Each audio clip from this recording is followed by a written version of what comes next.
جميعا ولا تفرقوا. وقال النبي صلى الله عليه وسلم: المسلم أخو المسلم، أو كما قال صلى الله عليه وسلم. Honorable President, respectable teachers, my dear guests and fellows, Assalamu alaikum wa rahmatullahi wa barakatuh. Today is a great source of pleasure for me to stand in front of you to present my topic, Unity of Ummah is the need of the day. Respectable audience, unfortunately, we are passing through an age of war and disturbance, and Muslim Ummah is in great difficulties nowadays. For example, in Syria, Palestine, Afghanistan, Kashmir, Burma and Iraq, etc.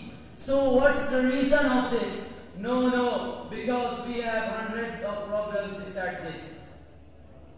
Dear President, in fact, when a nation loses its religion and moral values, the consequences are far more dangerous than what have just been mentioned.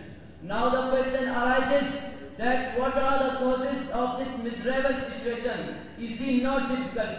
It's because of our own sinful deeds. It's because of gap between us and our religion, Islam, and we are not following the injunction of Allah Ta'ala and the Sunnah of Prophet Muhammad Sallallahu Alaihi Wasallam, and the greatest reason is our disunity.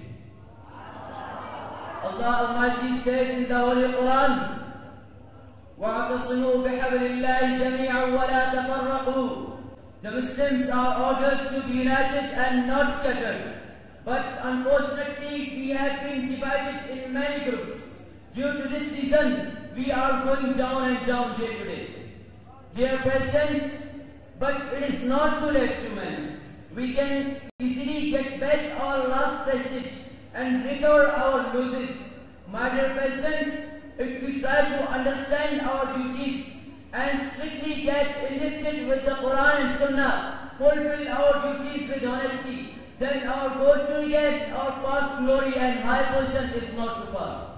Respectable guests, we have to rise our educational level, both Islamic and science and technology.